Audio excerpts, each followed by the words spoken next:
அனைவருக்கும் இனிய காலை செல்வ வணக்கம். செல்வ வணக்கம் சார். இனிய காலை செல்வம் வணக்கம். யோகமான காலை செல்வ வணக்கம். நான் சார் 4 மணி நேரம் ஆயிடுச்சு நான் உள்ள வரதுக்கு. என்னன்னு தெரியல, உள்ளே வரல ஜூம்ல. வணக்கம் ஐயா, காலை செல்வ வணக்கம். வணக்கம் வணக்கம் வணக்கம் ஐயா. வணக்கம் வணக்கம் அனைவருக்கும் வணக்கம். எல்லாரும் வந்துட்டோமா? கலைச்செல்வன் ஐயா வந்தாச்சா? இருக்கேன் சார். இருக்கீங்க. அருணகிரி ஐயா வந்துட்டீங்களா? வந்தாச்சு. நாராயண ஐயா வந்தாச்சு. ஓம் குமார் ஐயா வந்தாச்சு. அன்பு செல்வன் ஐயா வந்தாச்சு. வேலுமதனன் சார் வந்தாச்சு. ஹாப்பி கண்ணன் சார் வந்தாச்சு.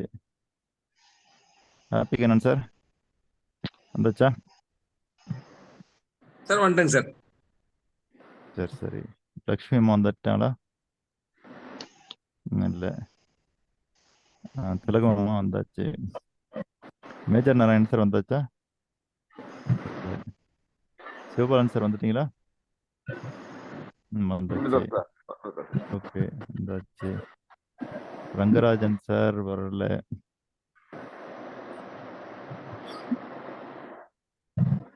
கலைச்செல்வன் சார் புதன்கிழமையில இருந்தானே சொன்னீங்க? ஆமா, புதன் வியாழன் வெள்ளி. இல்ல இன்னைக்கு வரலையே அவரு, அதான் கேட்டேன். போச்சு சார் வரலையா? வரலையே, பாத்தீங்கல்ல. பாண்டியராஜ் ஐயா வந்துட்டீங்க. கார்த்திக் ஐயா வந்தாச்சு. கௌதமன் சார் வந்தாச்சா? வந்தாச்சு. தமிழ்வாணன் சார் வரல. வந்தாச்சு. வந்தாச்சு. மில்டன் ராஜசேகர் சார் வந்தாச்சுங்களா? ஓகே. ஏழுமலை சார் வந்தாச்சு. ஏழுமலை சார் வணக்கம். நம்ம காலை வணக்கம் ஐயா. வணக்கம் சார். வெங்கட்ராமன் சார் வந்தாச்சு. Okay okay sir.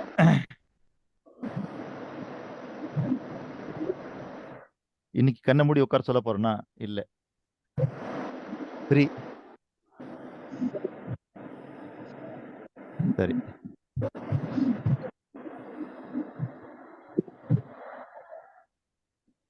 சார் யாருடைய சைடுல இருந்தெல்லாம் இறைச்சல் வருதோ அவங்க மட்டும் மைக்கை மியூட் பண்ணுங்க. பதில் சொல்லும்போது மட்டும் அன்மியூட் பண்ணிக்கங்க. சார் கோச்சர் வந்துட்டார் சார். வந்துட்டாரா? ஓகே. இப்பதான் உங்களுக்கு ஆப்ஷன் போட்டேன். சார் லேட் போட்டுக்கோங்க சார். லேட் ஆகிறவங்களா லேட். அப்படி போக கூடாது நம்ம.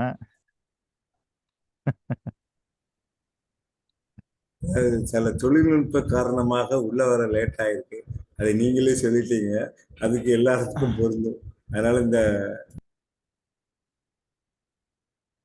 நன்றி நன்றி. சரி,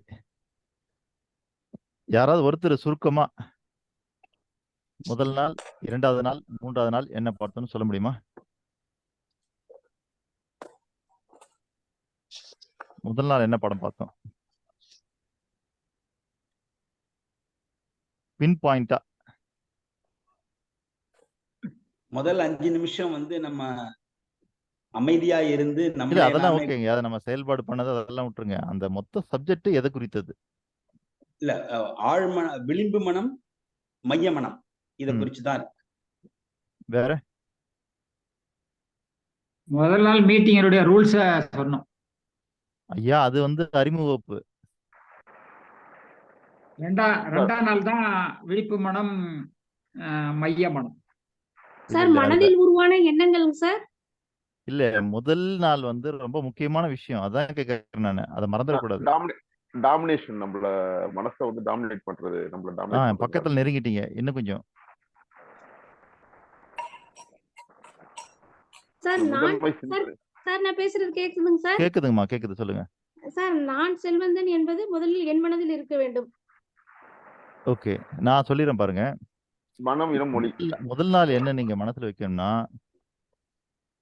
இல்ல, நினைப்பு தான் உங்களை உருவாக்குகிறது.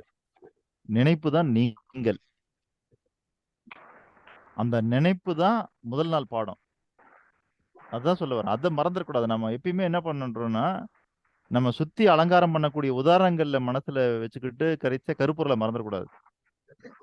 அப்ப அந்த நினைப்புங்கிறது நமக்கு ரொம்ப முக்கியமான ஒரு விஷயம்.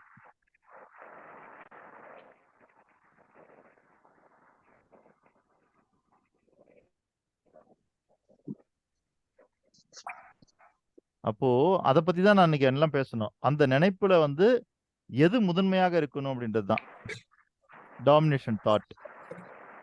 சரி, 2வது பாடம். மைய மனம் விளிம்பு மனம். மனதனுடைய வகை. 3வது நாள்.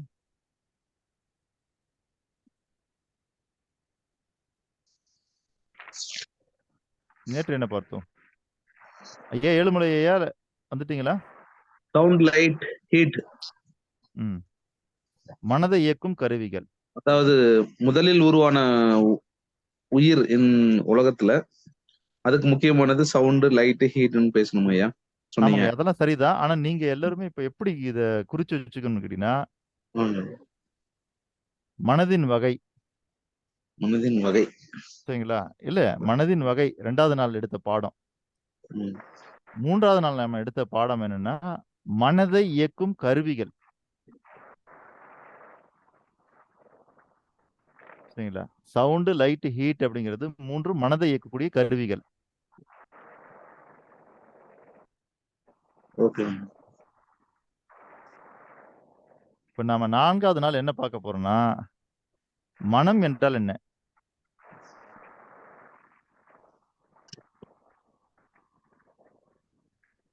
சார் 2வது நாள் என்ன சொன்னீங்க சார்?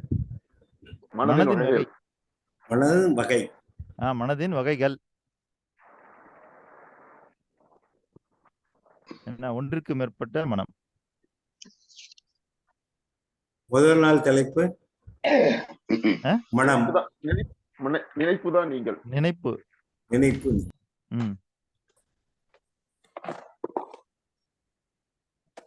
அதாவது நினைப்பு தான் நீங்கள். நீங்க சொன்னீங்க கரெக்ட். மனதின் மைய மனதின் நினைப்பு தான் நீங்கள் அப்படின்னு சொல்லிருக்கீங்க. சொல்லிருக்கேன் இல்லையா? பாயிண்ட் எழுதிருக்கேன். ஹெட்டிங் அதான் ஐயா எழுதிருக்கேன் அன்னைக்கு. நீங்க தான் ஹெட்டிங் கேப்பீங்க. நான் தான் கேட்டேன். சரி சரி, யாராவது சொல்லுங்களேன் பார்க்கலாம். மனம் என்றால் என்ன? நம்ம மனசோடைய வகை பார்க்கிறோம், அதை இயக்கக்கூடிய கருவி பார்க்கிறோம், அது எப்படி இயங்குன்றதெல்லாம் பார்க்கிறோம். ஆனா எது மனம்?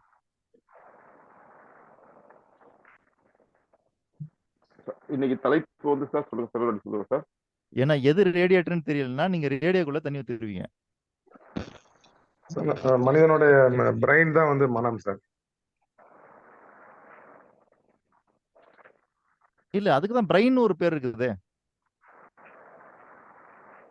நீங்களே சொல்றீங்க, அதுக்கு ஒரு பேர் சொல்லிட்டீங்க சார். பற்று இல்லாதது மனங்களா?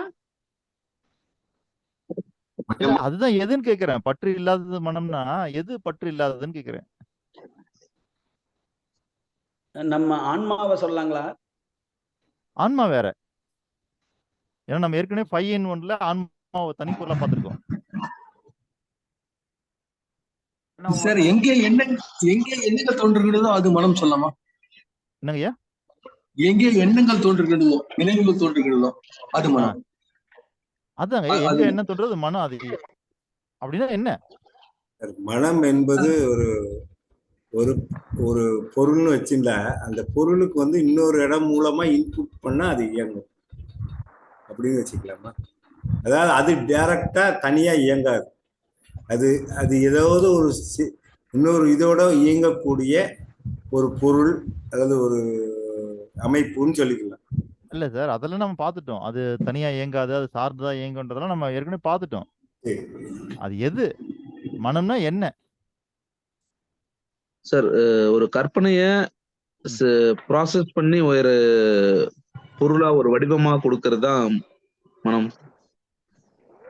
அதாங்கய்யா, அது என்னன்றேன் சார். சொல்லிடுங்க சார்.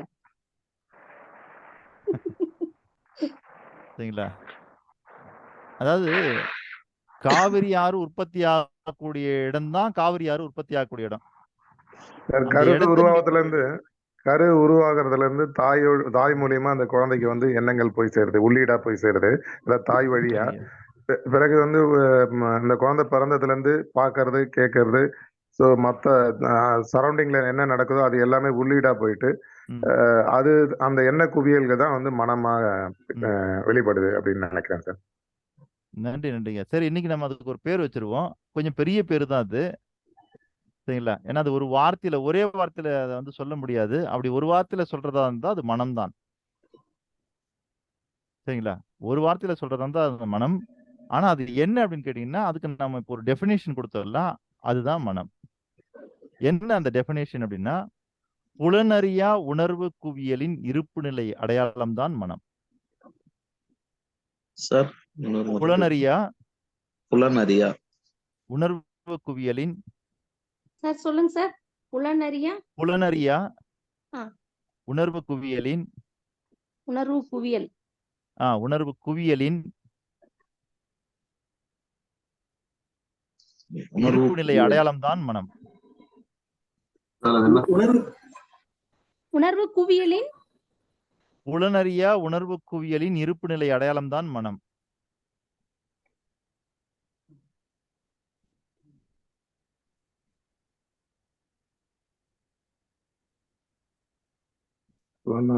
புலனறியா உணர்வு குவியலின் இருப்பு நிலை தான் மனம்.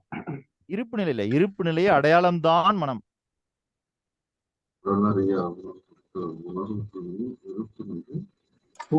புலமறியா உணர்வு குவியலின் இருப்பு நிலை அடையாளம் தான் மனம். ஆமாங்கய்யா. புலனறியா உணர்வு குவியலின் இருப்பு நிலை அடையாளம் தான் மனம்.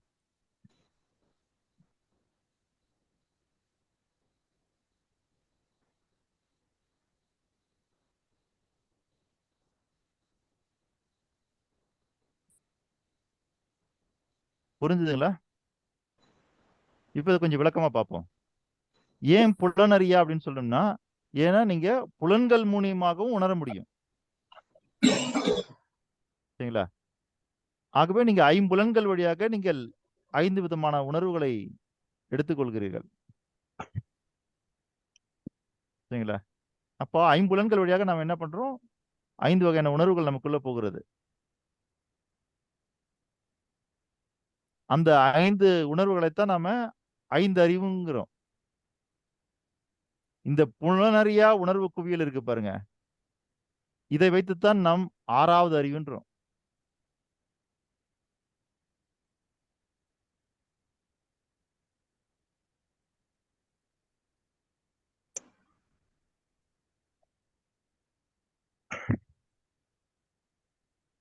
எல்லாரும் எழுதிட்டீங்களா? எல்லாரும் ஒரு முறை சொல்லணும். ரிச் நாராயண் சார்ல இருந்து ஆரம்பிங்க. நாராயண் சார். புலனறிய உணர்வு குவியலின் இருப்பு நிலை அடையாளம் தான் மனம். நன்றிங்க. மனம் வந்து 5 போதும், புலன். எவ்வளவுதான் அந்த ஒரு வார்த்தை போதும். அருணகிரியா. புலனறியா உணர்வு குவியலின் இருப்பு நிலையின் அடையாளம் தான் மனம். இருப்பு நிலைகள்ல இருப்பு நிலை அடையாளம் தான் மனம். இருப்பு நிலை புலன் அறியா உணர்வு குவியலின் இருப்பு நிலை அடையாளம் தான் மனம். இருப்பு நிலை அடையாளம் தான் மனம். ஓகே. புலனறியா உணர்வு குவியலின் இருப்பு நிலை அடையாளம் தான் மனம். பாண்டியராஜ் ஐயா.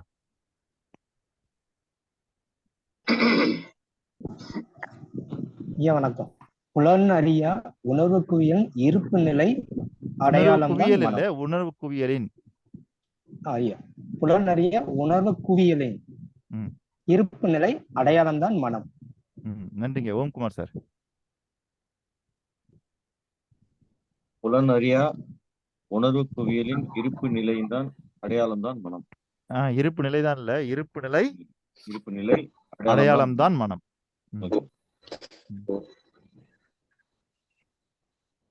தமிழ்வாணன் சார். மனம் என்பது புலனறியா உணர்வு குவியலின் இருப்பு நிலை அடையாளம் தான் மனம். நன்றிங்க. திலகம்மா. மனம் என்பது புலனறியா உணர்வு குவியலின் இருப்பு நிலை அடையாளம் தான் மனம். நன்றி. வேலுமதன் சார். கேளுமலையா. புலன் அறியா வேலுமதனன். சார், புலன் அறியா உணர்வு குவியலின் இருப்பு நிலை அடையாளம் தான் மனம். நன்றிங்கய்யா. ஏழுமலை ஐயா இப்ப சொல்லுங்க ஐயா. புனலறியா உணர்வு குவியலின் இருப்பு நிலை அடையாளம்தான் மனம். நன்றிங்கய்யா. வெங்கட்ராமன் ஐயா. புலனறியா உணர்வு குவியலின் இருப்பு நிலை அடையாளம்தான் மனம். ஐயா நன்றி நன்றி. ஆப்பிக்கண்ணன் சார். புலன் அறியா உணர்வு குவியலின் இருப்பு நிலை அடையாளம்தான் மனம். நன்றி நன்றிங்க. ரிச் எஸ் சிவபாலன் ஐயா அவர்கள். புலனறியா உணர்வு குவியலின் இருப்பு நிலை அடையாளம் தான் மனம். நன்றிங்க. கலைச்சலன் சார். புலனறியா உணர்வு குவியலின் இருப்பு நிலை அடையாளம் தான் மனம். Coach VSR sir.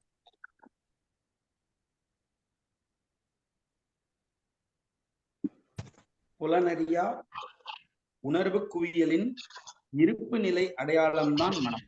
நன்றிங்க. கௌதமன் சார். மனம் என்பது புலனறியா உணர்வு குவியலின் இருப்பு நிலை அடையாளம். இருப்பு நிலை அடையாளம் தான். நன்றிங்க. கார்த்திக் கோவிந்த் சார்.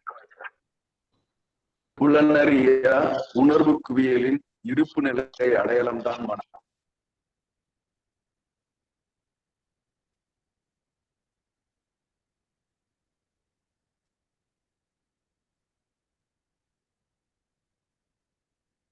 ஸ்ரீனிவாசன் சார்.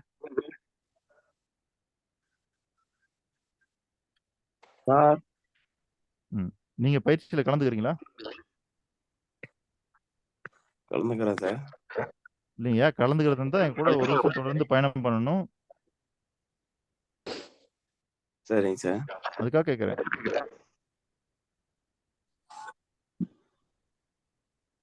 சரிங்க சார். என்ன செய்யலாம்?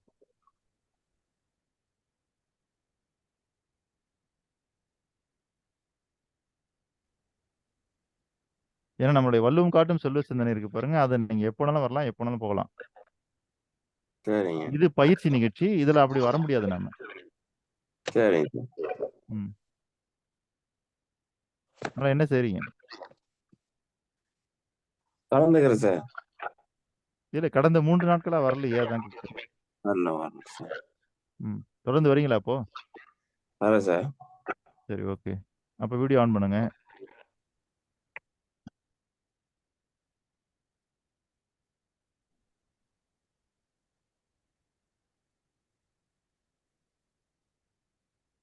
ஒரு இருட்டா இருக்குது சார்.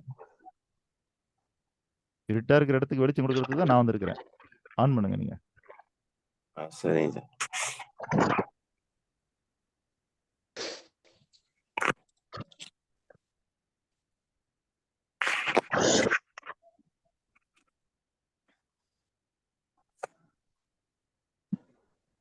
ஏன்னா நம்ம காலையில வள்ளுவம் காட்டின செல்வ சிந்தனையில வாண்டடா வரவங்கள நம்ம ஒன்றும் சொல்றது இல்லை. ஆனா இங்கே வாண்டடா வந்தா சிக்கிடுவாங்க.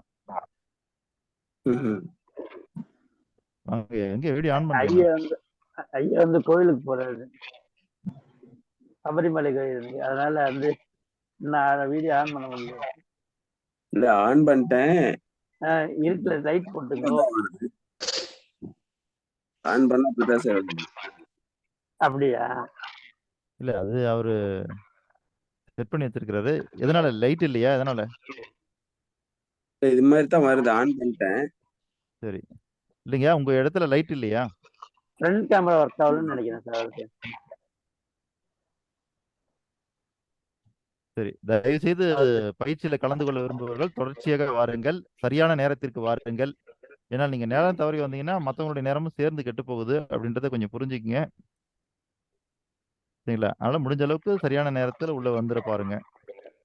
சரி, ஓகே, நம்ம கண்டினியூ பண்ணுவோம். இப்ப யார்கிட்ட விட்டோம்? நம்ம கார்த்திக் கோவிந்தையா கிட்ட விட்டோம். இன்னும் சொல்ல வேண்டியவங்க யாராரு? ராஜசேகர் சொல்லிட்டீங்களா? சொல்லுங்க சார். புலனறியா உணர்வு குயிலின் இருப்பு நிலை அடையாளம் தான் மனம். நன்றிங்க. அன்பு செல்லன் ஐயா சொல்லிட்டீங்களா? புலனறியா உணர்வு நிலை அடையாளம் தான் மனம். நன்றி, நன்றிங்க ஐயா. யார் பக்கம் இருந்து இறைச்சல் வருதோ அவங்க மட்டும் மைக்கை மியூட் பண்ணி வச்சுக்கோங்க. அதுக்கு பிறகு அன்மியூட் பண்ணுங்க பேசும்பொழுது. சரி, இப்போ யாராவது ஒருத்தர் இந்த வார்த்தைகளுக்கு விளக்கம் தர முடியுமா? உங்களுக்கு அது புரிஞ்சிருச்சா அப்படின்னு எனக்கு தெரியணும். சரில, முதல் வார்த்தை என்ன? புலனறியா. ஏன் அப்படி போட்டிருக்கோம்? ஏன்னா புலன் அறியக்கூடிய உணர்வுகள் இருக்கிறதுனால நாம புலனறியா உணர்வுகள்னு போட்டிருக்கோம். கோச் விஎஸ்ஆர் சார் சொல்லுங்க. புலன்களால் அறிய முடியாத உணர்வுகளின் குவியலுடைய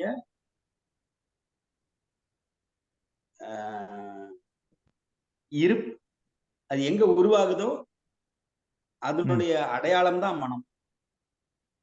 இல்ல, அது உருவாகிறது என்பதை காட்டிலும் இல்ல, அது நிலை கொள்கிறது. புரியுதுல்ல? இந்த கடல்ல புயல் உருவான பிறகு சொல்லுவாங்க, புயல் எங்கே மையம் கொண்டிருக்கிறது என்று. உருவான இடம் வேலையா இருக்கான், ஆனா அது ஒரு இடத்துல நிக்குது பாருங்க, அந்த இடத்துக்கு பேர் தான் மையம் கொண்ட இடம். அந்த மாதிரி இந்த உணர்வுகள் வந்து ஒரு இடத்துல நிற்கும், மையம் கொண்ட இடமா ஒரு இடம் நிற்கும் பாருங்க. அப்படி இருந்து இருந்து அது ஒரு அடையாளமாக உருவாகி விடுகிறது. சரிங்களா? ஓகே. வேற ஒன்றும் அங்க இருக்கான்னா இல்லை.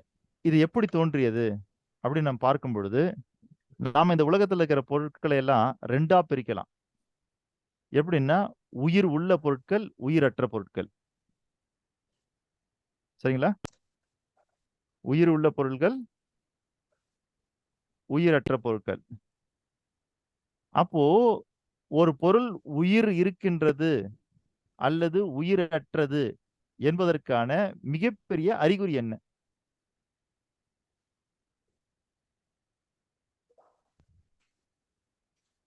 மூச்சு விடுதல் சொல்லலாமா?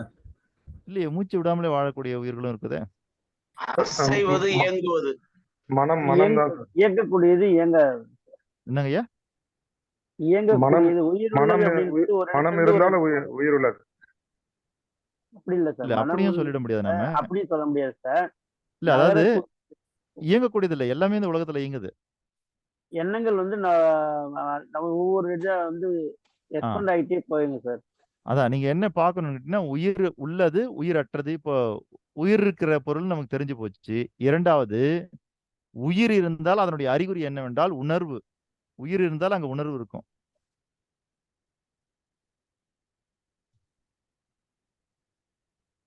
புரியுதுங்களா? அப்போ உயிர் அப்படின்னு நம்ம பிரிக்கிறது காரணமே என்னன்னா, அதெல்லாம் உணரக்கூடியது. உயிர் இருந்தா தான் அது உணரும். அப்ப அங்க என்ன இருக்குன்னா உணர்வு இருக்கும்.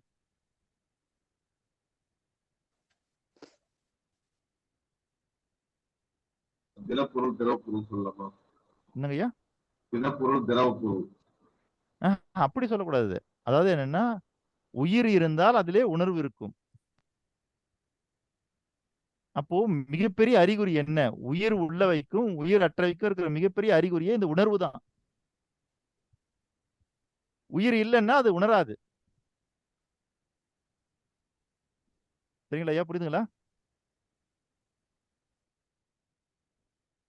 அப்போ மனம் என்பது எப்பொழுது தோற்றுவிக்கப்படுகிறது என்றால், இந்த உயிரும் உணர்வும் இருக்கின்ற ஒன்றில்தான் மனம் இருக்கும்.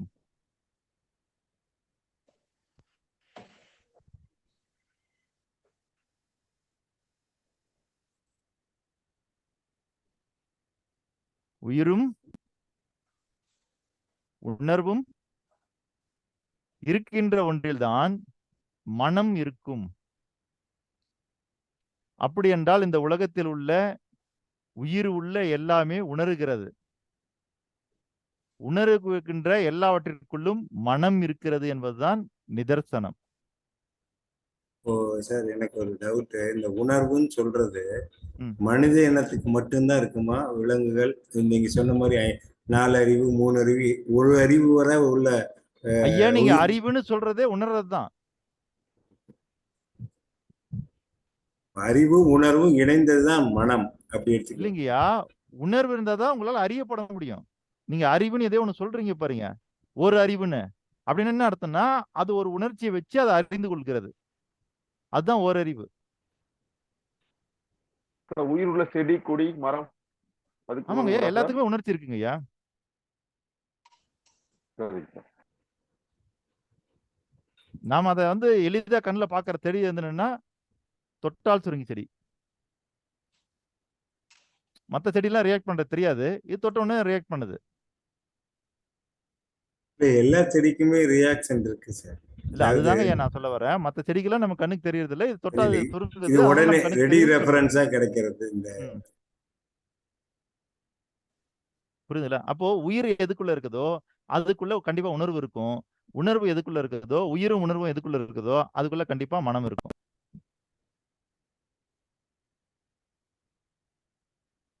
ஆனா நாம பார்க்கிற இந்த உலகத்துல மனம் கொண்ட ஒரே உயிரினமா நாம் பார்ப்பது மனிதனை மட்டும்தான். அது ஏன்?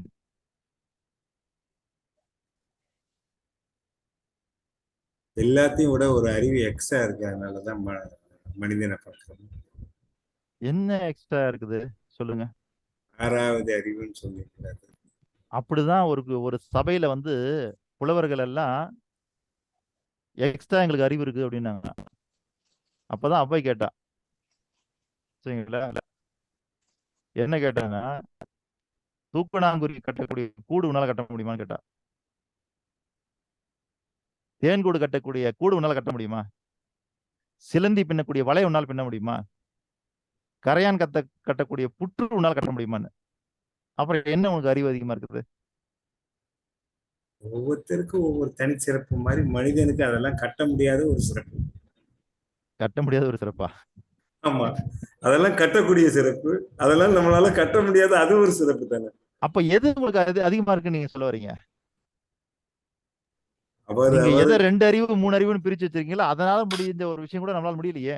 நீங்க சரி, பறவையை கண்டான், விமானம் படைத்தான், பாயும் மீன்களை கண்டான், கப்பலை படைத்தான் சொல்றோம். ஏதோ ஒண்ணு நாங்க படைக்கிறதுக்கு ஒரு ரீசன் இருக்குல்ல. நாங்க ஒன்ன பார்த்து அத மாதிரி ஒரு டூப்ளிகேட் அடிக்கலாம், அதுதான் மனிதன். சரி, இப்போ நாம புரிஞ்சு கொள்ள வேண்டிய விஷயம் தான். இப்போ மனம் என்பது மனிதனுக்கு மட்டும் இருக்கிறதா அல்லது எல்லா உயிரினுக்கும் இருக்குதா? ஏன்னா அதில் நம்ம கிளியர் ஆனாதான் நம்ம அதுல சப்ஜெக்ட்ல நல்லா ஆழமா போக முடியும். சார் எல்லா உயிருக்கும் இருக்கு சார், மனம்ங்கிறது எல்லா உயிருக்கும் இருக்கு. நேத்து நம்ம நாராயணன் சார் சொன்ன விளக்கத்தினால எனக்கு குழப்பம் நேர்ந்துச்சுன்னு சொன்னேன். அதுக்கப்புறம் அவர்கிட்ட போன்ல பேசி அது குழப்பத்தை தீர்வு பண்ணிட்டேன். இப்ப அவர் எப்படி சிந்தனைய சொல்றாரு அப்படிங்கறது எனக்கு தெரியுது. அதனால வந்து தெளிவா சொன்னாரு, தேன் கூடு கட்டுற மாதிரி மனிதன் கட்ட முடியல, தூக்குணாங்குருவி கூடு மாதிரி மனிதன் கட்ட முடியல, அதுதான் மனிதனோட சிறப்புன்னு சொன்னாரு. ஒரு இதை செய்ய முடியாது எப்படி சிறப்பா இருக்கும் அப்படிங்கிற போது எனக்கு கிடைச்ச விஷயம் என்னன்னா, நான் நாராயண சார் மாதிரி சிந்திக்கிறேன். நேத்து அவர் எப்படி சிந்திக்கிறாருன்னு எனக்கு தெரியல, இன்னைக்கு கரெக்டா சொல்றேன். இப்ப தேன் கூடு என்னால கட்ட முடியுதுன்னு வச்சுங்களேன், நான் தேன் கூடு கட்டி விற்கிறதுக்கு ட்ரை பண்ணிட்டு இருக்கேன். எந்த தேனும் என்கிட்ட தேன் கூடு வாங்க. குருவி கூடு கட்ட முடிஞ்சுன்னு வச்சுங்க, எனக்கு குருவி கூடு கட்டி விற்பனை கொண்டு வந்திருப்பேன். எந்த குருவி கூடு வாங்காது. இது ரெண்டு எனக்கு செய்ய தெரியல அப்படிங்கிறத நான் பெருமைங்கிறதுல அதுதான் மனிதனா கருதுறேன். இது ரெண்டு எனக்கு செய்ய தெரியல, அதுதான் வந்து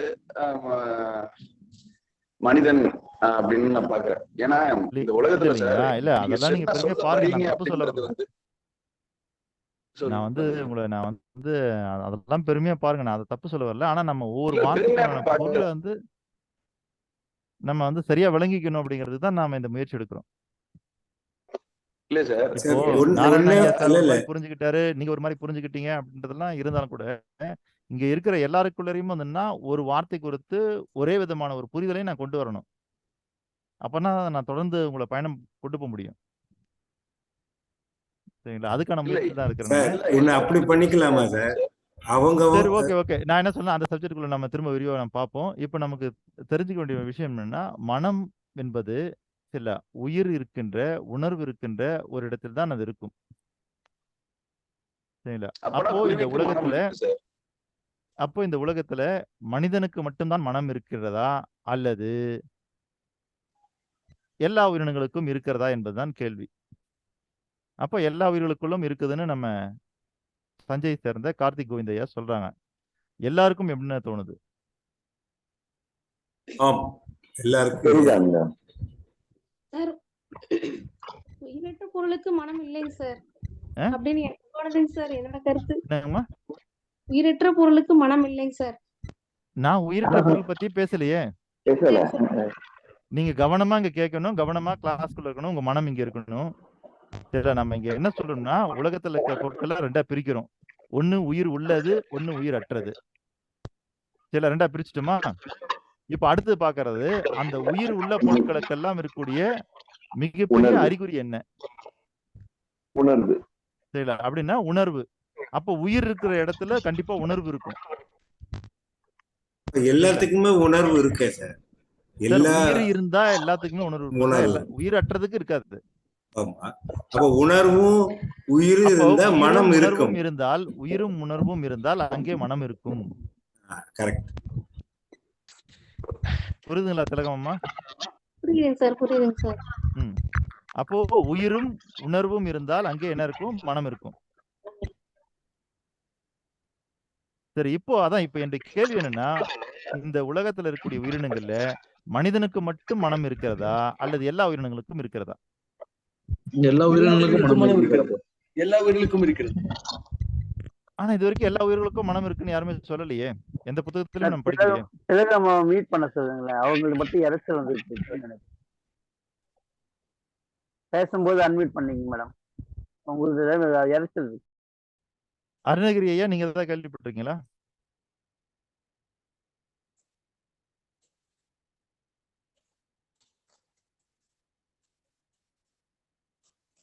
சார் நான் அங்க பிரசன்ட் பண்றேன் சார். சாரி. ஓ சரி சரி சரி. ஓகே, அங்க இருக்கீங்க. Okay okay sir. ஓகே, நன்றி நன்றிங்க. சரி, இப்போ மத்தவங்க சொல்லுங்க. ஏழுமலை சார் வந்துட்டீங்களா? என்ன மேஜர் கேக்குறீங்க நாராயணன் சார் சார்? இருக்கீங்களா? சீனிவாசன் சார் இருக்கீங்களா?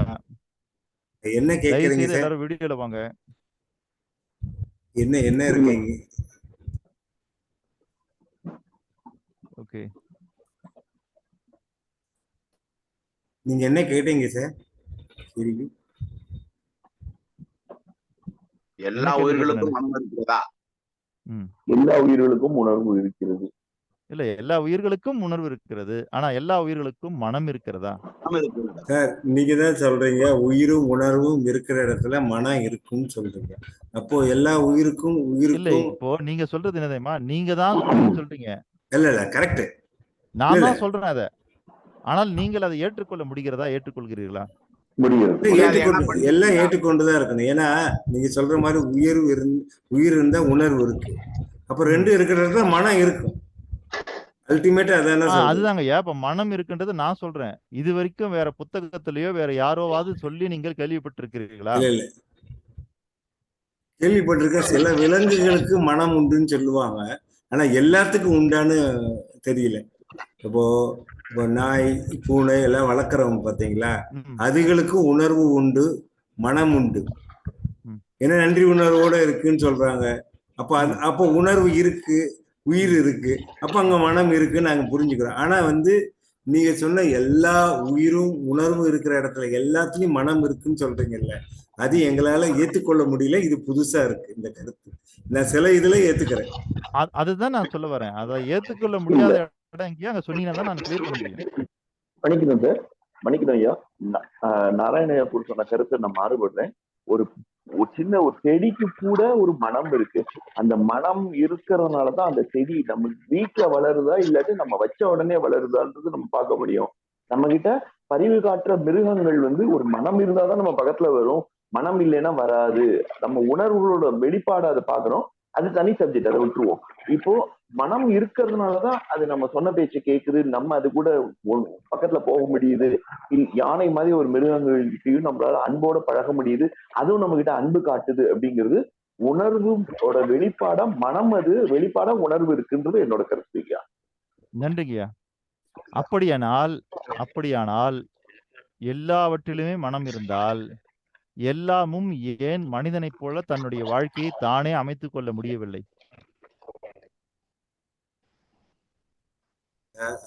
இதுலதான் மனிதன் வேறுபடுறான். நீங்க சொல்ற மாதிரி அந்த உணர்வுகளை தூண்டக்கூடிய சக்தி மனிதனுக்கு அதிகமாக இருக்கிறது. விலங்குகளுக்கு ஒரு குறிப்பிட்ட லிமிட்டட் இருக்கு. அதான் என்ன சொல்றேன், டீஃபால்ட்டா இருக்கிற செயல்கள் மித்தவங்களுக்கு, மனிதனுக்கு யாரோ ஒரு சைட்ல இருந்து இறைச்சல் வந்துட்டே இருக்குது. அது யார் சைட்ல இருந்துன்னு பாருங்க. பார்க்குறேன் எல்லாமே ஆஃப்ல தான் இருக்கு சார். இல்ல சார், இது பேசுறவங்க மட்டும் ஓபன் பண்ணி பேசணும், இல்லைன்னா கை உயர்த்தி பேசுறத வந்து ஒரு பழக்கமா வச்சுக்கணும். கை உயர்த்தினா மட்டும்தான் நீங்க வந்து எடுத்து விடணும். அப்படி rich Narayan sir, rich Narayan சார்ல வருது. இது நான் இப்போ பேசுறேன், ஆன் பண்ணேன். நான் எல்லாத்தையும் பார்த்தேன், எல்லாம் ஆஃப்ல தான் இருக்கு. இல்ல எல்லா ஆப்ல இருந்து இரைச்சல் வருதுன்னா ஒண்ணு உங்க சைடுல இருக்கணும், இல்ல என் சைடுல இருக்கணும்.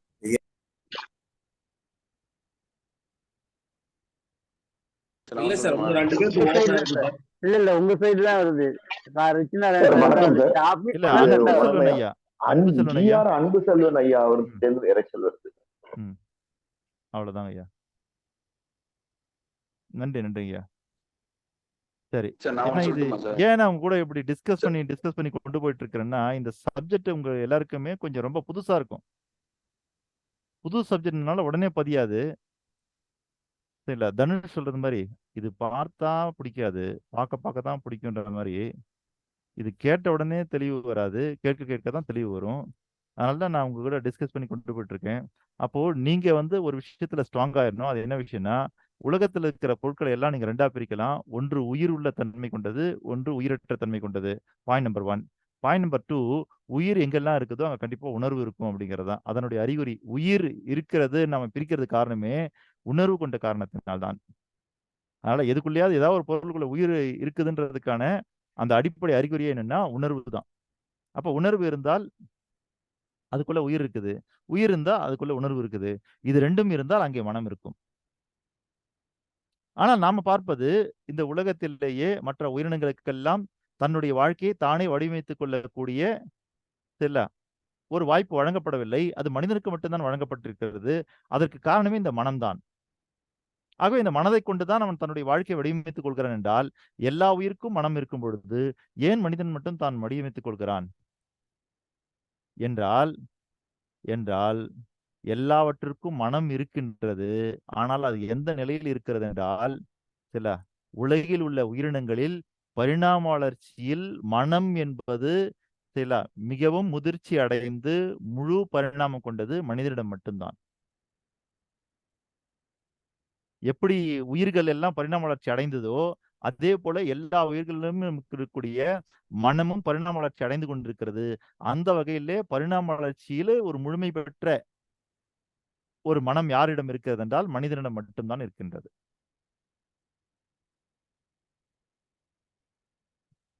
புரிஞ்சுதுங்களா? புரிஞ்சுதான் நான் கேட்கும்போது தம்ஸ்அப் போடுங்க. இல்ல அது கரெக்ட்.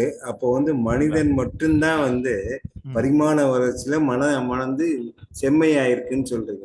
மித்த விலங்குகளுக்கு செம்மையாயிடுச்சுன்னு சொல்ல வரல. இல்ல மித்ததை விட கம்பேர் பண்ணும்போது நம்ம மெச்சூரிட்டி ஆயிருக்குன்னு எடுத்துக்கலாம். முதிர்ச்சி அடைஞ்சு காட்டிலும் போது நம்முடைய மனம் அப்போ மித்த இதுக்கெல்லாம் வந்து அவங்க இப்போ ஒரு உயிரினம் எடுத்துக்கிடுவோமே, ஏதாவது ஒரு உயிரினம் அது முதல்ல எப்படி இருக்கோ அதே தான் இன்னி வரையும் இருக்குன்னு சொல்றீங்களா? ஆமா. இல்ல இன்னைக்கு வரைக்கும் இருக்குன்னா கொஞ்சம் மாறி இருக்கும், அவ்வளவுதான்.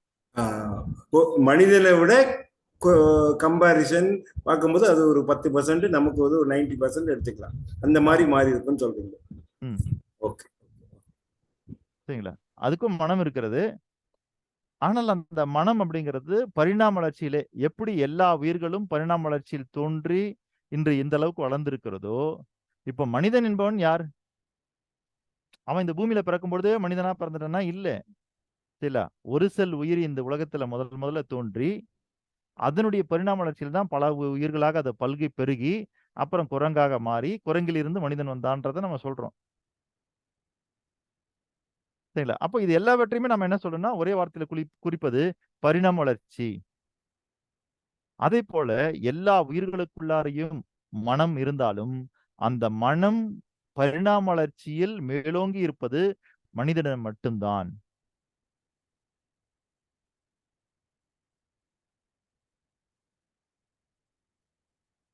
அதனால மற்ற விலங்கு கிட்ட இருக்கிற இல்ல மற்ற உயிரினங்கள் கிட்ட இருக்கிற மனம் பரிணாம வளர்ச்சி அடைவதை நம்மளால் சில அறிவியல் கருவி கொண்டு கண்டுபிடிக்க முடியாத காரணத்தினால், ஏன் மனிதன் கிட்ட இருக்கிற மனதை கூட நீங்க அறிவியல் கருவி கொண்டு கண்டுபிடிக்க முடியாது. அதனால நாம என்ன பண்ணோம்னா அதுக்கெல்லாம் மனம் இருப்பதாக ஏற்றுக்கொள்ளவில்லை.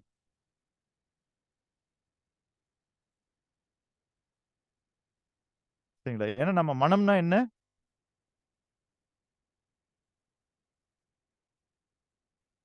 மனம் என்றால் என்ன? யாராவது ஒருத்தர் புல சொல்லுங்க. புலனறியா உணர்வின் குவியலின் இருப்பு நிலை அடையாளம். அடையாளம் தான் மனம். சரிங்களா? அப்போ இந்த புலனறியா உணர்வு குவியல் இருக்கு பாருங்க, அது எதன் வழியாக ஏற்படுகிறது என்றால் முதலில் புலன்கள் வழியாகத்தான் ஏற்படுகிறது.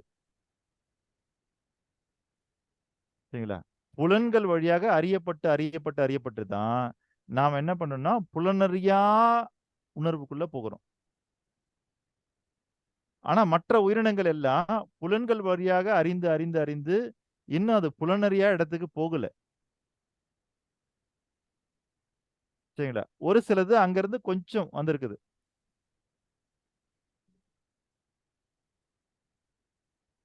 இப்போ நாம ஒரு குழம்பு வைக்கிறோம் சார்.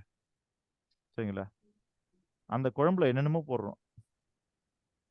எனக்கு ரொம்ப பிடிக்கும்ன்றனால இந்த குழம்பு பேர் சொல்றேன். அதனால நீங்க எல்லாரும் நான் சைவமாச்சு எப்படி அந்த குழம்பு பேர்லாம் சொல்றதுன்னுலாம் யோசிக்க வேண்டாம். நான் மட்டன் குழம்புன்னு சொல்றேன். அப்படின்னா என்ன அர்த்தம்?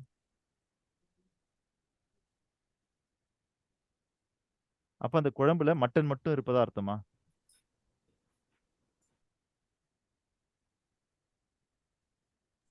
மசாலா, மட்டன், கருவேப்பிலை எல்லாமே இருக்கு. ஒரு அதுல 10 வெங்காயம் 15 பொருள் போட்டிருப்பேன், சேர்ந்தது. தக்காளி போட்டிருப்பேன், இஞ்சி போட்டிருப்பேன், பூண்டு போட்டிருப்பேன், கருவேப்பிலை போட்டிருப்பேன், கொத்தமல்லி போட்டிருப்பேன். சரிங்களா? இப்படி எல்லாமே போட்டிருப்பேன். ஆனா அந்த குழம்புக்கு பேர் என்ன? மட்டன் குழம்பு. அப்படின்னா என்ன அர்த்தம்னு கேட்டீங்கன்னா அதனை அது பிரதான மேஜர் பொருள் டாமினேஷன். மேஜர் இல்லையா? டாமினேஷனா இல்ல இருக்கு. இல்ல அதனால அதான் அதனுடைய பிரதான பொருள் எதுவென்றால் மட்டன். நான் ஒருவேளை சரிங்களா, இப்ப நான் சொன்ன எல்லா பொருளோட சேர்த்து 1 கிலோ சிக்கன் போடுறேன். சரிங்களா? ஒரே ஒரு துண்டு நம்ம மட்டன் பீஸ் போடுறேன் அப்படின்னு வச்சுக்குவோம். இப்ப அது என்ன குழம்பு? சிக்கன் குழம்பா மாறும். எப்படி? நான் தான் மட்டன் போட்டிருக்கேனே. மட்டன் வந்து டாமினேஷன் கம்மியாயிருதுல, அதோட அதோட தன்மை வந்து கம்மியா தானே இருக்கு.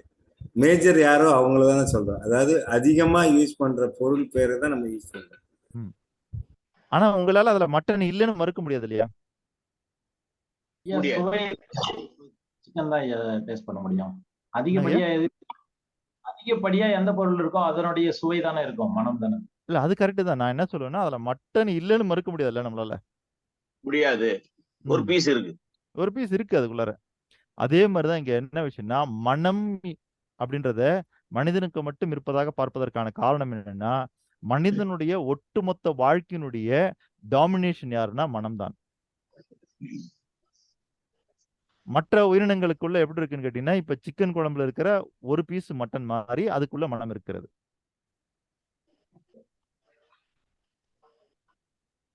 அப்போ நம்ம என்னதான் மட்டன் குழம்புல வெங்காயம் போட்டாலும் தக்காளி போட்டாலும் சரிங்களா, மசாலாவெல்லாம் போட்டாலும் இஞ்சி போட்டாலும் பூண்டு போட்டாலும் இது பூண்டு குழம்புன்னு யாரும் சொல்றது இல்லை, இஞ்சி குழம்புன்னு யாரும் சொல்றது இல்லை, வெங்காய குழம்புன்னு யாரும் சொல்றது இல்லை, தக்காளி குழம்புன்னு சொல்றது. மட்டன் குழம்பு தான் நம்ம சொல்றோம். காரணம் என்ன? அதனுடைய டாமினேஷன் அதிகமா இருக்கும்.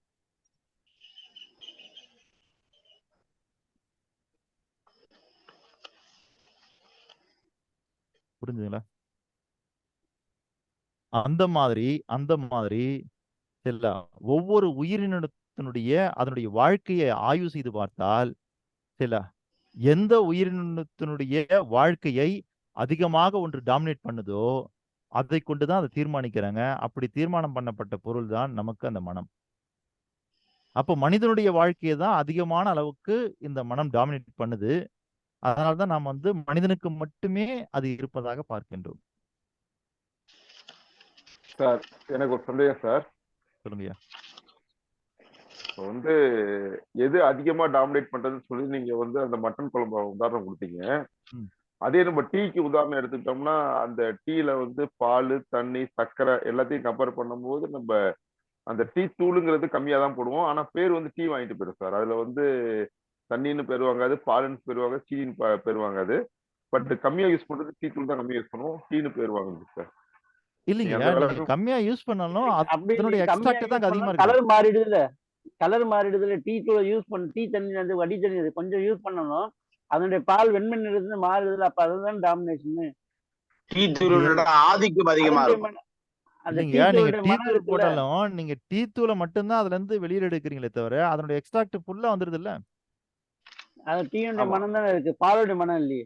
பயன்படுத்துறது கம்மியா இருக்குங்கிறதுக்காக சொல்ல வரேன். நம்ம எதை அதிகமா பயன்படுத்துறோம்னு சொன்னோம்னா, இப்ப மட்டன்ல வந்து ஒரு பீஸ் சிக்கன் போட்டோம்னா மட்டன் அப்படின்னு சொல்றோம்ல, இப்ப நீங்க சொல்ற மாதிரி அது இஞ்சி குழம்புல பூண்டு குழம்புல அப்படின்னு சொல்லும் போது, இதுல அதிகமா பயன்படுத்துறது வந்து பாத்தீங்கன்னா பெரிய பொருள் போட்டிருந்தாலும் கம்மியா பயன்படுத்துறது அது டாமினேஷன், அதோட பேர் வாங்கிட்டு போயிடுது இல்ல. கம்மியான பேர் வாங்கிட்டு கம்மியா பயன்படுத்துறோம், ஆனா அது பேர் வாங்கிக்கிறதுக்காக சொல்ல வரோம் சார். அந்த விளக்கத்துக்கு இந்த இல்ல விளக்கமும் ஒரு அதாங்கய்யா, இங்க வந்து நீங்க ஒரு உருப்பொருளா புரிஞ்சுக்கணுன்றதுக்கு தான் நான் வந்து மட்டனுடைய அளவை எடுத்துக்கிட்டேன். ஆனா அதுக்குள்ள இருக்கிற கருப்பொருள் என்னன்னா, எந்த சுவை டாமினேஷன் சுவையா மாறுதோ அந்த பேர் தான் அந்த குழம்புக்கு. புரியுதுங்களா? நீங்க 1 கிலோ சிக்கன் போட்டு ஒரே ஒரு மட்டன் பீஸ் போடுறீங்க. ஆனா இப்ப அந்த குழம்பு ஃபுல்லாவே மட்டன் டேஸ்ட் தான் இருக்குதுன்னா அப்ப அது பேர் மட்டன் குழம்பு தான். சிக்கன் குழம்பு கிடையாது.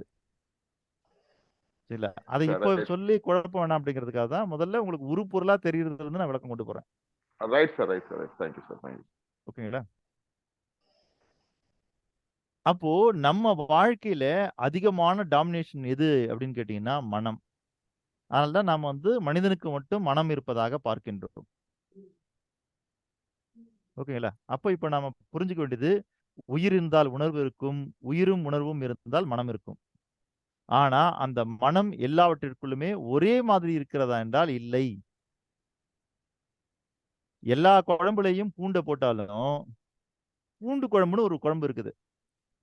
அப்படின்னா என்ன ஆகுன்னா அதுல மேஜர் ரோல், சரிங்களா, பூண்டோட ரோல் இருக்கும். மேஜரான டேஸ்ட் பூண்டோட டேஸ்ட் இருக்கும் அந்த குழம்புல. அதனால தான் அது பூண்டு குழம்பு. அதை போல மனிதனுடைய வாழ்க்கையில் அதிகமான மேஜர் ரோல் பண்ணக்கூடிய ஒன்று எதுவென்றால் மனம். அவனுடைய வாழ்க்கையை வடிவமைக்கிறதுல அந்த மேஜர் ரோல் பண்றதுனால தான் நம்ம மனம் என்பதை ஒரு தனி ஒன்றாக நாம் பார்க்கின்றோம். மற்றதுக்கெல்லாம் அப்படி பார்க்க முடியாது. காரணம் என்ன, அதுல உடம்புல அது உயிரில் அது எங்கேயோ ஒரு இடத்துல ஒரு சின்ன ஒரு விஷயமா தான் நாம நம்மளோட ஒப்பிடும்போது பார்த்து கொள்கிறோம். புரிஞ்சு வச்சுங்களா?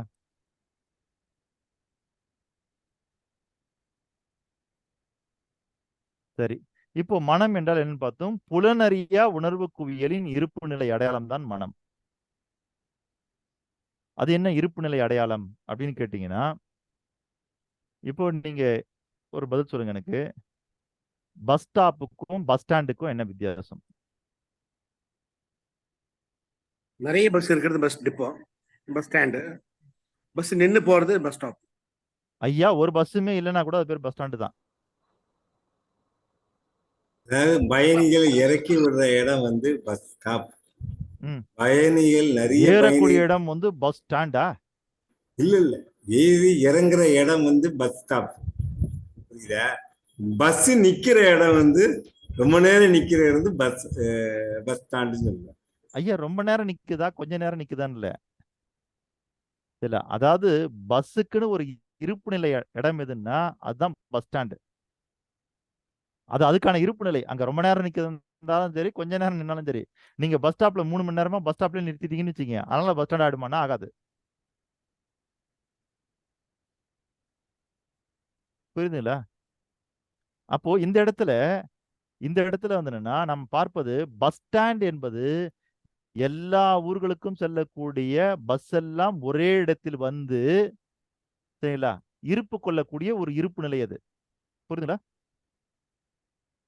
பஸ் ஸ்டாப்ல எல்லா ஊர் பஸ்ஸும் போகுமான்னு தெரியாது. ஆனா பஸ் ஸ்டாண்ட்ல அந்த ஊர் பஸ் ஸ்டாண்டுன்னா எல்லா ஊர் பஸ்ஸும் அங்க வந்து நிக்கணும். அதே மாதிரிதான் மனம் என்பது எப்படி என்றால், சரிங்களா, ஒவ்வொரு உணர்வுகளும் உங்க உடம்புல ஒவ்வொரு உறுப்புகளை அது ஆட்சி பண்ணாலும் இந்த எல்லா உணர்வுகளும், அதாவது புலனறியா உணர்வுகள் எல்லாமே வந்து குவிக்கப்பட்டு இருக்கக்கூடிய அந்த இருப்பு நிலையுடைய அடையாளம் தான் மனம். பஸ் ஸ்டாண்டு மாதிரி. அப்ப பஸ் ஸ்டாண்டுன்னா என்ன அர்த்தம்?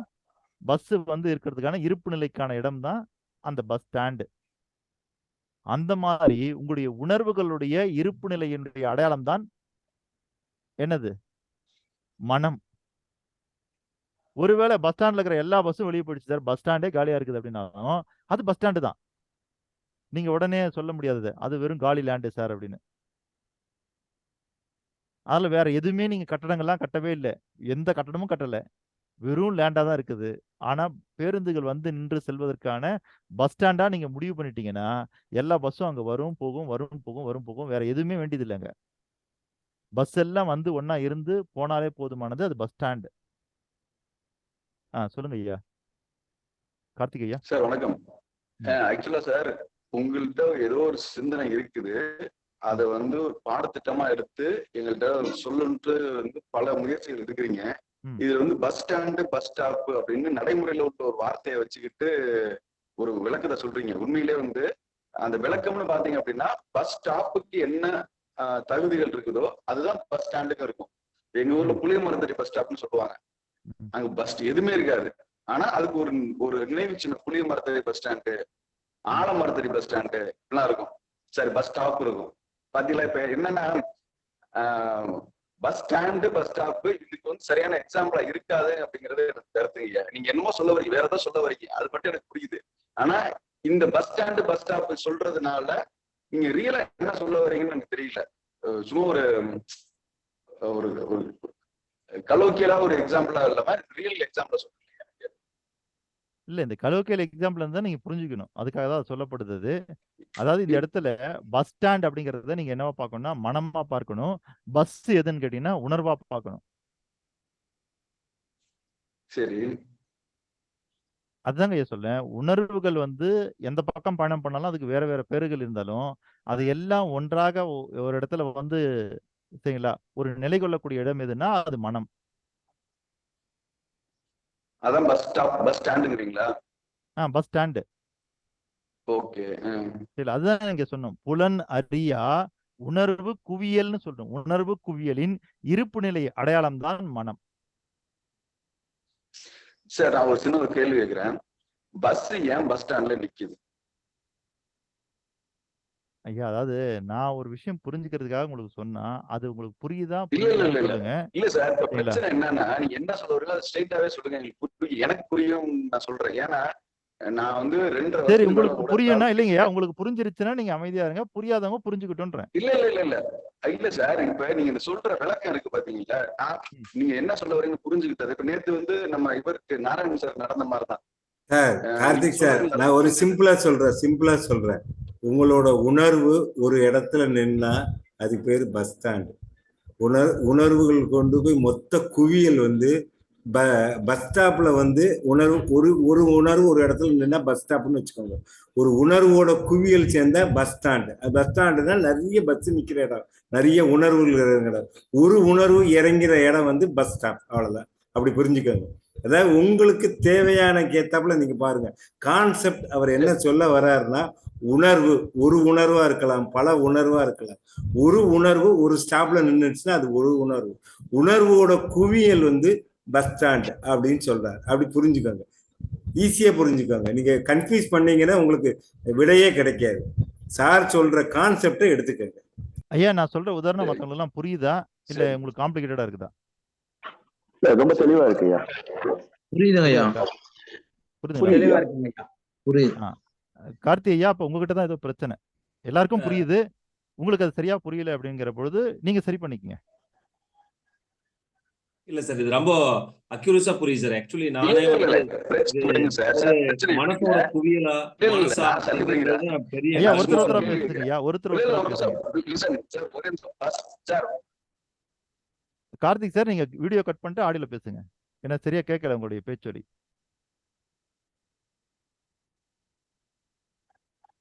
கண்ணன் சார் நீங்க பேசுங்க, எதை பேச வந்தீங்க? கண்ணன் சார் இல்ல வந்துட்டார். கார்த்திக் சார் பேசுங்க, இப்ப பேசுங்க. இல்ல கண்ணன் சார் பேசிருக்கேன் சார், பேசிட்டாங்க. சரி, கண்ணன் சார் பேசுங்க சார். இல்ல கண்ணன் சார் பேசிருக்கேன் சார், பேசுங்க சார். இப்போ ஆக்சுவலி அவரு இப்போ நீங்க சொன்னதே சார், ஒவ்வொருத்தரோட புரிதல் அப்படிங்கிறது வேற வேற மாதிரி ஒரு விஷயத்தை எடுத்துக்கிறதுல. பட் அந்த ஃபர்ஸ்ட் இதுல நீங்க சொன்னதுல நாம பார்த்தது பேசுனது நம்மளோட பெரியவங்கள் நம்ம இது நாள் வரைக்கும் வாழ்ந்த வாழ்க்கையெல்லாம் சேர்ந்தது ஒரு தொகுப்புன்னு சொன்னீங்க, அருமை சார். பட் அதுல என்ன அப்படின்னா ஒவ்வொருத்தரும் எடுத்துக்கக்கூடிய கிளாரிட்டி தான் சார். ஆனா பட் இது வந்து மனசுக்கு நீங்க கொடுத்த கிளாரிட்டி வந்து 100% ஷூர். இது வந்து உண்மையாலுமே இப்படி ஒரு கிளாரிட்டி கொடுக்க முடியுமா அப்படின்னு நானே இமேஜினேஷன் பண்ணி பார்க்கல. பஸ் ஸ்டாண்டுக்கும் பஸ் ஸ்டாப்புக்கும் என்ன அப்படின்னா, பஸ் ஸ்டாப் அப்படிங்கிறது அது ஒரு இடத்துக்கு ஒரு ஒரு ஒரு பக்கம் நேரா போறது மட்டும்தான் பஸ் ஸ்டாப்.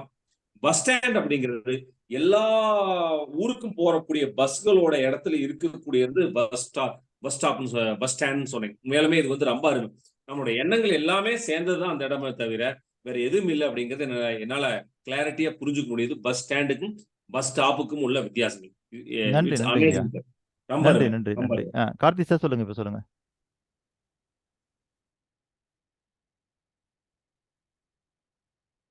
கார்த்தி சார்.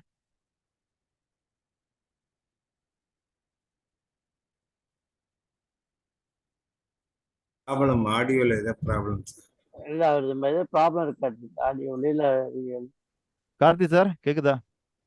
நீங்க கண்டினியூ பண்ணுங்க சார், லைன்ல வந்தேன்னா பேசுவார் சார்.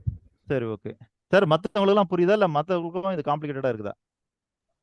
இல்ல சார் உண்மையா புரியுது. பஸ் ஸ்டாண்ட் அப்படின்றது கண்ட எல்லா பஸ்ஸுகளும் எல்லா ஊருக்கும் போகக்கூடிய பேருந்துகள் ஒரு இடத்துல இருக்கு. அப்ப மனசனுடைய உணர்வுகளுடைய குவிகள் சேர்ந்தது பஸ் ஸ்டாண்ட். அதுல கண்டிப்பா அதுல வந்து மாற்றுக்கிறது இல்லை. அவர் ஏதோ புரிஞ்சிக்காம இது பண்றாரு, அது தப்பு கிடையாது. நீங்க கண்டிப்பா பண்ணலாம் சார். அவர் வருவார், லைன்ல வருவார் சார். அதாவது சொல்ல வந்த விஷயத்த வந்து புரிஞ்சுக்காம வந்து உதாரணத்தை புடிச்சுக்கிட்டாக்கா அது கஷ்டம். உதாரணம் முக்கியம் இல்ல. உதாரணம்ங்கிறது வந்து நமக்கு புரியறதுக்காக சொல்லப்படுறது. சொல்ல வர்ற கருத்தை உள் வாங்கினாதான் அது கரெக்டா இருக்கும். அது அவரு ஏதோ அவருடைய ஊர்ல உள்ள புளியமரம் பஸ் ஸ்டாப் பஸ் ஸ்டாண்ட் அந்த மாதிரி ஏதோ கன்ஃபியூஸ் ஆயிட்டாரு. இல்ல, உதாரணம் என்பது நமக்கு புரிஞ்சுக்கிறதுக்கு தானே. அதுதான் அந்த வேற யாராவது இப்ப கண்ணன் சார் சொன்ன மாதிரி வேற யாராவது அவங்க புரிஞ்ச இதுல நீங்க சொன்னீங்கன்னா மித்தவங்களுக்கு யூஸ் ஆகும். இல்ல இல்ல இல்ல கண்டிப்பா உண்டு. புளியமரத்தடி ஸ்டாப்ன்றது அந்த புளியமரத்தடி ஸ்டாப்ல எல்லா பஸ்ஸும் நிக்க போறது இல்ல. ஆமா, கரெக்ட். அந்த ஊருக்கு அந்த ஊர்ல அது கூட லோக்கல் இருக்கக்கூடிய பஸ் மட்டும்தான் அதுக்குதான் நான் புரிஞ்சுட்டது என்னன்னா, ஒரு உணர்வு, ரெண்டு உணர்வு, ஒரு ஸ்டாப்னு வச்சுக்கலாம். எல்லா உணர்வும் சேர்ந்தது பஸ் ஸ்டாண்ட் அப்படி புரிஞ்சுக்கலாம். நான் புரிஞ்சுக்கிட்டேன். இல்ல இல்ல எல்லாருமே அதுதான் புரிஞ்சுக்கிட்டோம். அதுதான் சொன்னேன். அது எல்லாருக்குமே ஒரு உதாரணமா இருக்கும். நான் சொல்றேன் அவங்க ஊருக்கு போகக்கூடிய மினி பஸ் மட்டும் அந்த இடத்துல புளியமரத்தடி பஸ் ஸ்டாப்ல நிக்கலாம். இப்போ உங்களோட உணர்வும் என்னோட உணர்வும் ஒண்ணுல சேர்ந்ததுன்னா அது பஸ் ஸ்டாப்ல நின்றும். உங்களோட ஒரு 10 உணர்வு என்னோட 10 உணர்வு சேர்ந்தா பஸ் ஸ்டாண்டுக்கு போயிடும். இதுதான் இல்லைங்க. பஸ் ஸ்டாண்ட் கான்செப்ட் சொன்னதுக்கான காரணம் என்னதுங்களா, ஒவ்வொரு பேருந்தையும் நீங்கள் ஒரு உணர்வுகளாக நீங்கள் எடுத்துக்கொண்டால் எல்லா உணர்வுகளும் ஒன்றிணைக்கூடிய இடம் எதுனா பஸ் ஸ்டாண்டு. அந்த மாதிரி எல்லா உணர்வுகளும் ஒன்றிணைக்கக்கூடிய இடம் எதுனா மனம். ஒன்று. இரண்டாவது, ஒரு பயணம் எங்கே ஆரம்பமாகிறது என்றால் பஸ் ஸ்டாண்ட்ல இருந்து. அதே மாதிரி உங்களுடைய உணர்வுகளுடைய பயணம் எங்கே ஆரம்பிக்கிறது என்றால் மனதில் இருந்து. அப்போ எல்லா பஸ்ஸையும் நீங்க பிரிச்சுட்டீங்கன்னு வச்சுக்கோங்க. அங்கிருந்து எல்லா பஸ்ஸையும் எடுத்துட்டீங்க சார்.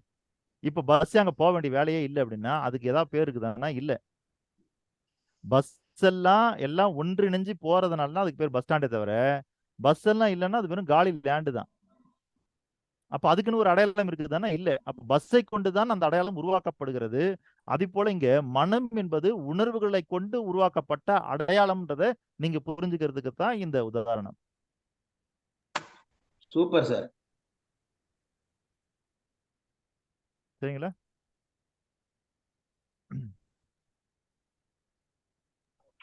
அதுதான் அவருக்கு வந்து வேற மாதிரி புரியுதா? அவருக்கு புரியலன்னா அவர் கேட்டாருன்னா நம்ம வேற உதாரணம் கூட தரலாம். நானு ஐயா அவர் வந்து பஸ் டிப்போ கற்பனையில இருக்கலாம் ஐயா. இல்ல, பஸ் டிப்போ கூட அவர் கற்பனை இல்லை. அவர் வேற ஏதோ கற்பனையில நினைச்சுக்கிறாரு. சரி, என்ன கற்பனை தெரியல, நான் கேட்டுக்கிறேன் நானு. இப்போ மனம் அப்படின்னா என்னன்னு புரிஞ்சிருச்சு உங்களுக்கு? அப்போ புலனறியா உணர்வுகள் அப்படின்னா என்னன்னு கேட்டீங்கன்னா நம்ம கிட்ட இருக்கக்கூடிய ஐம்புலன்கள் வழியாக அறியாத உணர்வுகள்னு அர்த்தம். என்னென்ன ஐம்புலன்கள்? யாராவது சொல்லுங்க.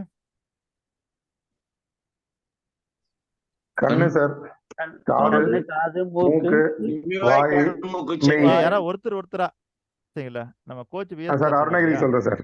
யாராவது ஹேண்ட் ரைஸ் பண்ணீங்கன்னா டக்குன்னு கூப்பிடுறதுக்கு வசதியா இருக்கும். ஹேண்ட் ரைஸ் பண்ணுங்க. நான் பொதுவா சொல்றேன் நான். சரிங்களா? ஏன்னா எல்லாரும் ஒரே நேரத்துல பேசும்போது தடைபடுது இல்லையா, அதுக்காக. அருணகிரி சொல்லுங்க ஐயா. கண்ணு சார், ஐம்புலன்கள். கண்ணு, காது, வாய், மூக்கு, நுகர்வு, தென் மெய். 5.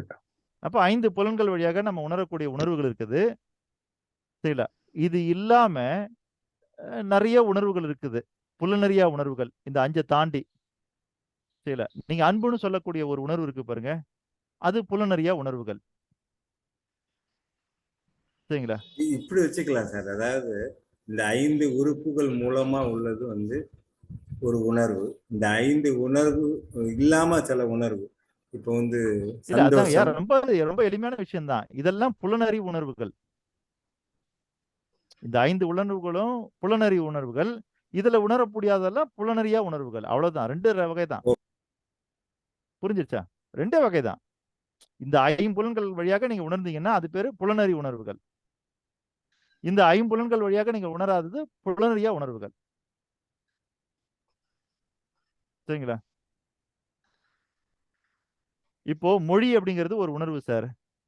நாட்டுப்பற்றுன்றது ஒரு உணர்வு. சுதந்திரம் என்பது ஒரு உணர்வு.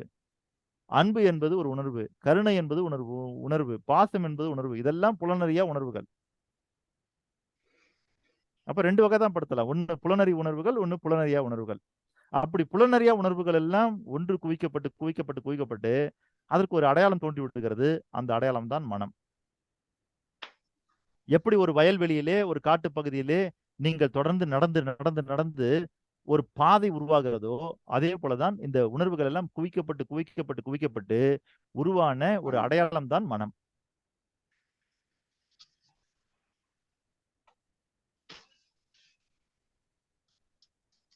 அப்போ மனம் என்றால் என்ன அப்படின்னு தெரிஞ்சுக்கிட்டீங்க இன்னைக்கு. சரிங்களா? நாம நிகழ்ச்சியினுடைய நிறைவு பகுதிக்கு வந்தாச்சு. இல்ல, உலக மக்களின் நன்மைக்கான கூட்டு பிரார்த்தனை முடித்த பிறகு உங்களுடைய கேள்விகளை நீங்கள் கேட்கலாம். உலக மக்களின் நன்மைக்கான கூட்டு பிரார்த்தனை வழங்க போவது யார்?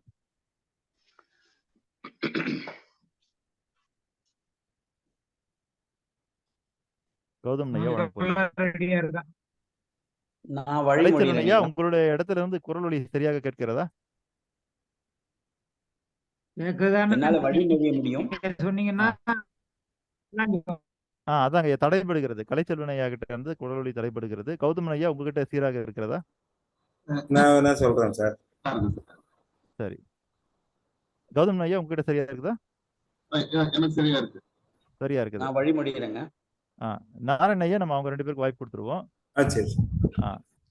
விழுப்புரத்தை சேர்ந்த கௌதம் ஐயாவும் சென்னை சேர்ந்த கோச் விஎஸ்ஆர் ஐயா அவர்களும் இணைந்து இன்றைய நாளுக்கான உலக மக்களின் நன்மைக்கான கூட்டு பிரார்த்தனை வழங்குங்கள்.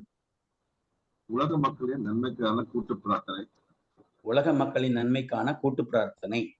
உலகின் எல்லா உயிர்களையும் படைத்த உலகின் எல்லா உயிர்களையும் படைத்த சர்வ வல்லமையும் எல்லா சக்திகளின் பிறப்பிடமாக உள்ள ஈடு இணையில்லா சக்திகளின் பிறப்பிடமாக உள்ள இயற்கை பேராற்றலே இயற்கை பேராற்றலே இயற்கை பேராற்றலின் மாபெரும் சக்தியாக இயற்கை பேராற்றலின் மாபெரும் சக்தியாக எங்களின் ஆழ்மன நம்பிக்கையாக எங்களுக்குள் பெருக்கெடுத்து ஓடும் நேர்மறை ஆற்றலே அனுதினமும் உற்சாக ஊற்றாய் இருந்து நாங்கள் அனைவரும் சகல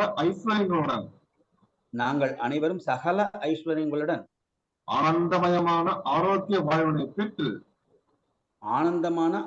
வாழ்வினை பெற்று அதிகாரம் ஆளுமை செல்வாக்கு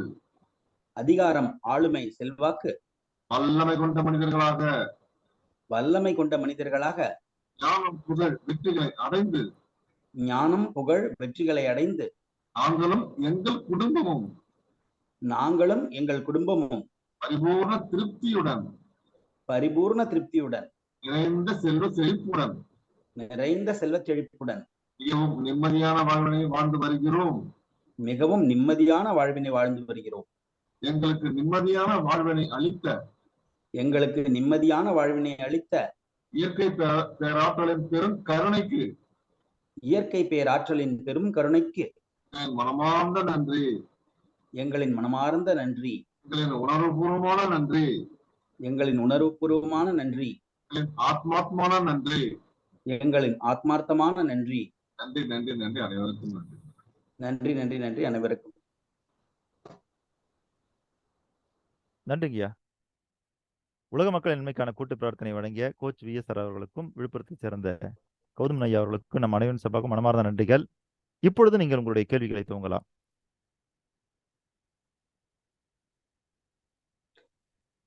ஐயா ஒரு கோச் வி சார் சார் சொல்லுங்க. ஒண்ணுல அதாவது ஒரு ரெகுலேஷன் நீங்க கொண்டு வந்தீங்கன்னா நல்லா இருக்கும். அந்த சவுண்டு சமாச்சாரங்களுக்கும் தென் இந்த டிஸ்கஷன் சமாச்சாரங்களுக்கும் அது ஒரு ஏன்னா இது வந்து நம்ம நேரம் ரொம்ப முக்கியமான விஷயமா இருக்கிறதுனால அந்த நேரங்கள்ல அது எப்படி நீங்க பாத்துக்கீங்க அது ஒண்ணு சொல்லணும்னு நினைச்சேன். வழக்கம் போல இது வந்து இல்லைங்கய்யா, இந்த சவுண்ட் ரெகுலேஷன் நான் என்ன சொல்லணும்னு சொல்லுங்க. இல்ல அதாவது இது எப்படி இருக்கணும்னாக்கா எல்லாருமே மியூட்ல தான் இருக்கணும்.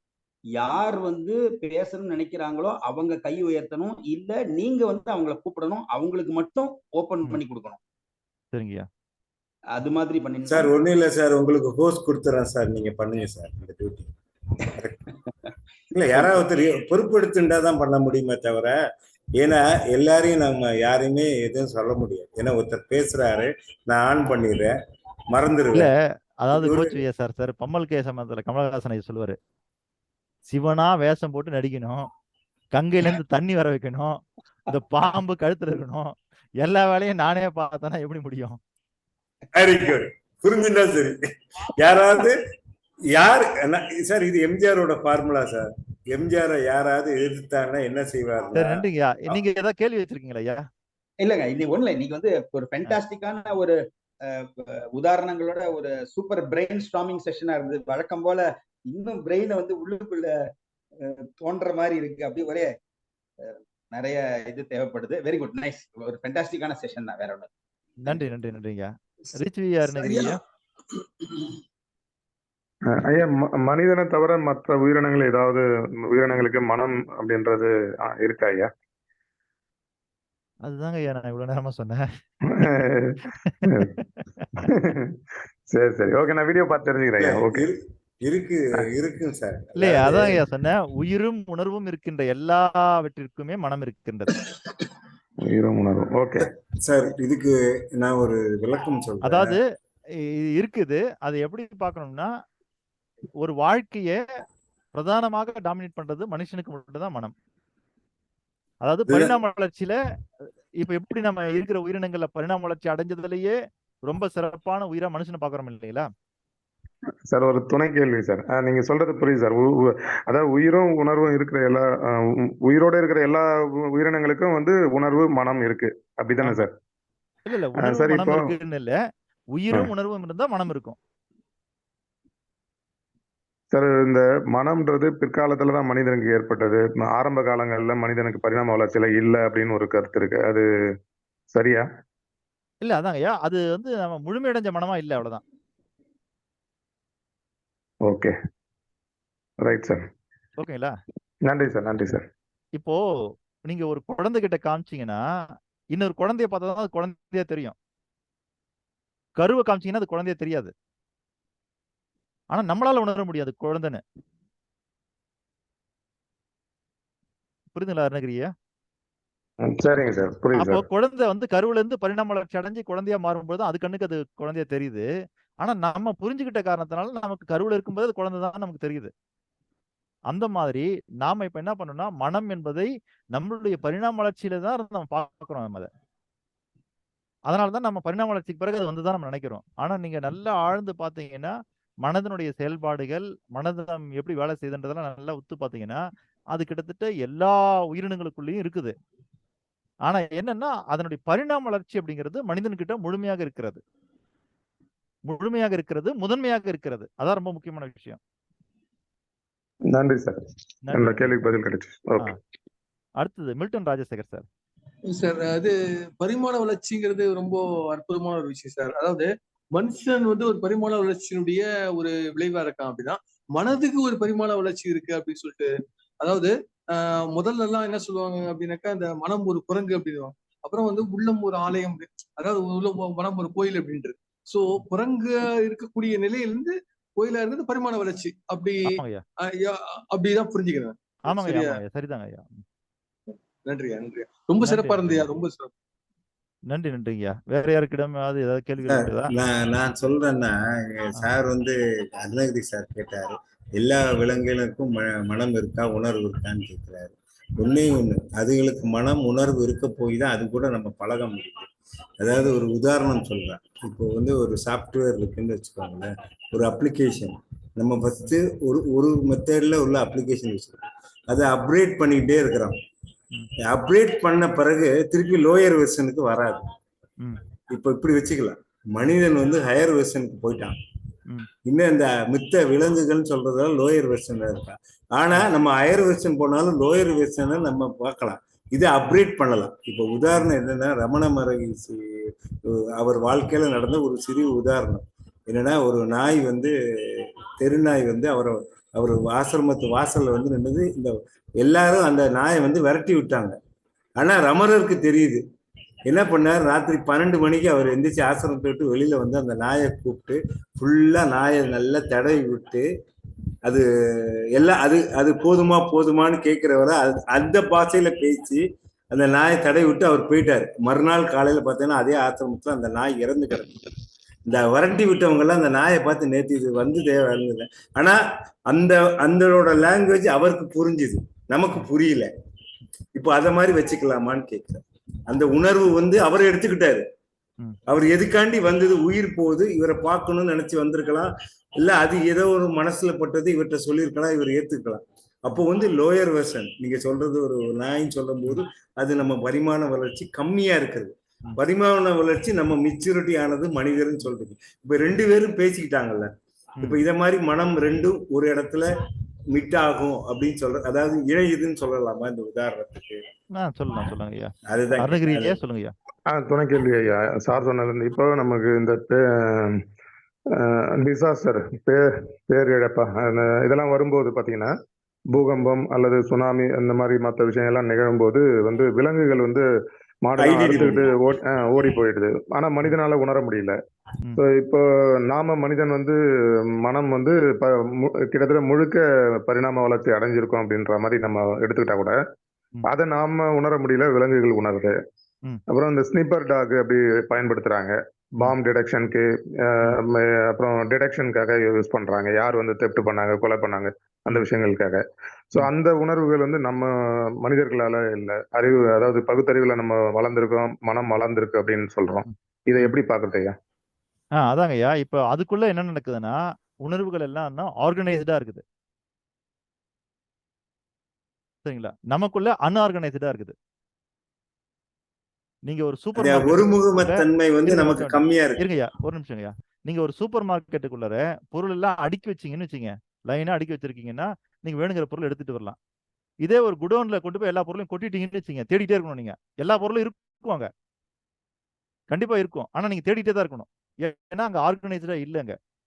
அதே மாதிரி மனிதனுக்குள்ள என்ன ஆகுதுன்னா, நிறைய உள்ள போக போக போக போக அது ஆர்கனைஸ்ட்ல இருந்து அன்ஆர்கனைஸ்டா மாறிடுது.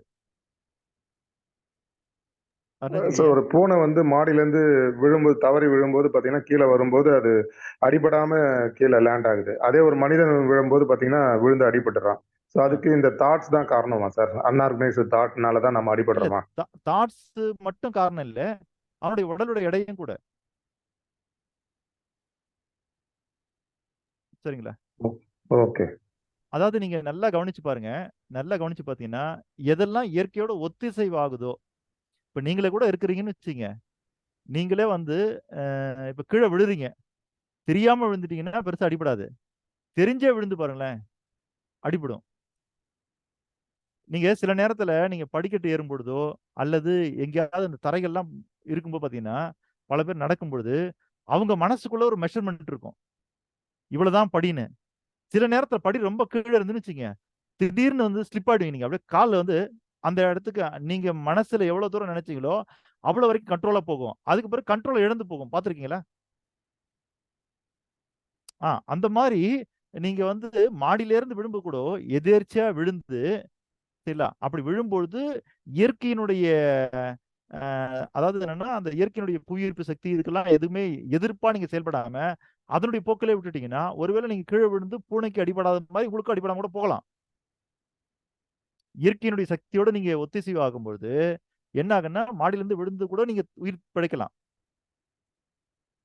ஏன்னா ஃபிளைட்ல இருந்து டைவ் பண்ணும்போது எப்படி லேண்ட் ஆகணும் அப்படின்னு சொல்லிட்டு ஒரு கோர்ஸ் இருக்கு சார். அப்படி லேண்ட் ஆகும்போது வந்து அதிக அடி இல்லாம விழ முடியும், கடல் பகுதியை நோக்கி பறக்க முடியும், இல்லைன்னா வந்து மரங்கள் இருக்கிற பகுதியை நோக்கி பறக்க முடியும் அப்படின்னு சொல்லிட்டு கை கால்களை எப்படி நீட்டணும், இல்லை எப்படி வந்து வச்சுக்கணும் கீழே லேண்ட் ஆகும்போது, அந்த மாதிரியான அதான் அப்போ அந்த தாட் வந்து நம்மளோட அப்பவும் இடம் இருக்கு இல்லைங்களா?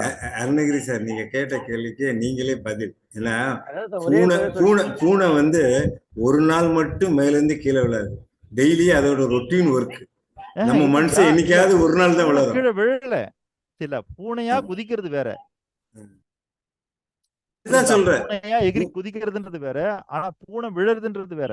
அதே போல அதான் மனிதன் விழறதுன்றது வேற, மனிதன் குதிக்கிறதுன்றது வேற.